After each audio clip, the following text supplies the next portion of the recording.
Welcome back to the program. Nigeria Senate President Dr. Bukola Saraki has been acquitted by the Code of Conduct Tribunal on the 18-count charge of false declaration of assets. The chairman of the two-man panel tribunal, Danladi Umar, ruled that the prosecution witnesses were manifestly unreliable and that no reasonable tribunal could safely convict on the evidence produced. He added that the prosecution did not prove the essential elements of the offense and that the tribunal had no choice other than to discharge the defendant. The tribunal also ruled that other fatal flaws included hearsay evidence by the prosecution witnesses, the failure to have a statement from the defendant, and the failure to link the defendant with the commission of the offense and the counts as charged. The burden of proof was on the prosecution, and it was erroneous for the tribunal to call on the defendant to prove his innocence.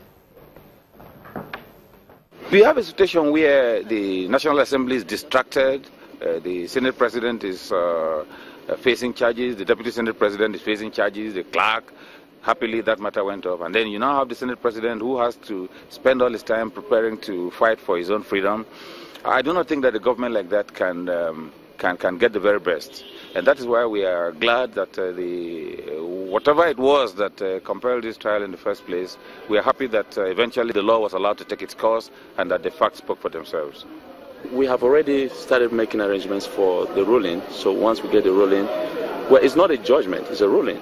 But if you like, you call it judgment, maybe because it has gone in depth and all that. So you can call it judgment, but it's a ruling. And we have already started making arrangements to get a copy of the ruling. As soon as it's out, then we'll study it and then we know what next to do. The city of Lagos is struggling to control the daily influx of thousands of people who are seeking employment. The jobs were created by developments like malls and luxury apartments that are coming up to cater for a small elite. In the past few months, 30,000 people have been evacuated from a waterside fishing community to make way for a similar multi-million-dollar development. Those displaced people have been forced into other overcrowded and poorly serviced slums as the growing population battles for space. Sheltering under wood planks on a boat moored at a waterside slum in the Nigerian megacity, Lagos fisherman Thompson Pascal has only this to protect his children from the elements. He is one of 30,000 residents who've been living in boats, shacks, or in the open since bulldozers escorted by policemen destroyed their slum dwellings as competition for building land heats up in Nigeria's booming commercial capital. Where we are now is not our house. We don't have anywhere else to go. We don't know where to move from here, and that is why we moved to this place. I sleep in this boat. I don't have a roof over my head. I sleep in this boat with my family. If it rains, it will fall on us, same as when the sun is out. We don't have anywhere else to go. The site of their former settlement is now guarded by police and young men. A developer has unveiled plans to build a luxury, residential and commercial complex there. As with most things in Lagos, home to 23 million people, the housing problem is magnified by the sheer size and energy of Nigeria's megacity. Space is scarce as a result of new building projects, a high birth rate, and the arrival of thousands of people every day from all over the country looking for work. The Lagos state government said it had evicted the fishing community from the Lekki Peninsula because their slum was a hideout for kidnappers and posed a risk to public health. Authorities ignored a court injunction banning any demolition. Those evicted ended up in another slum in Lagos, where locals struggling themselves to survive amidst recession don't want any competition. Here, the men are not allowed to fish.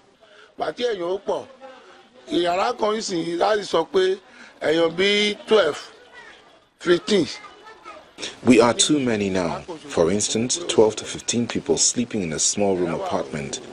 It's too much. Our rooms are not so big. I and other community leaders held a meeting which was based on this issue. If the government says they are not ready to relocate the refugees in my community and time is not given for their relocation, We shall have no other choice than to chase them away from our community. A Lagos construction firm has announced plans to build an eco-friendly business city for 44 billion naira in the area. If you see the way Lagos State government is going about grabbing, waterfront for the rich, it's almost as if the Lagos State government is trying to push away the poor from, even the poor fishermen that have been in such communities. It's almost as if they're trying to push them out, and which is truly not fair. Thousands of job seekers pour into Lagos every day from across the country. Nigeria's population is set to nearly double to 400 million by 2050, making it the third most populous country in the world after China and India, according to the United Nations estimates. The Ugandan government says it has run out of ordinary passports and it's restricting the number of new travel documents it issues.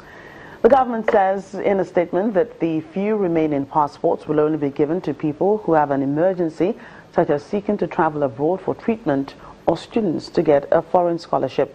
Government spokesman Jacob Simiyu, however, says the shortage will be resolved within the next month. Finally on the program, DR Congo refugees fleeing war in their country have not only found refuge in Uganda, they are also working together with the local communities under a savings and loans program that allows members to save and borrow money. The group also runs a fish farm to boost members' capital. This group of farmers is headed out to fish in Lake Ramunga in western Uganda.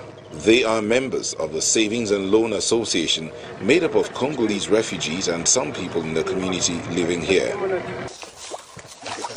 Together they breed fish in a floating net cage along the lake, making it easier to monitor development of fingerlings and to harvest fish when mature. Janine Rhodia and her friends grow tilapia in the floating farm, which they sell on the local market to support their group. With access to loans, members are able to invest capital in businesses like shops and farms. The project is supported by various United Nations agencies which provide equipment for the fish farm, while group members take turns to feed and harvest the fish. After I joined the group, I was able to buy a pig.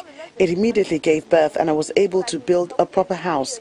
I see that my life keeps changing, which gives me hope that I might achieve even more. The group is made up of 25 members, most of whom are refugees. Village savings and loan associations have grown in Uganda in the past decade, providing simple financing facilities to communities that do not have easy access to formal financial services. My dream is to turn the house that I have built with the support of the fish cage group into a storage room for my crops. If I have the money so that I can sell them in Kampala to buy a car and drive myself like everyone else.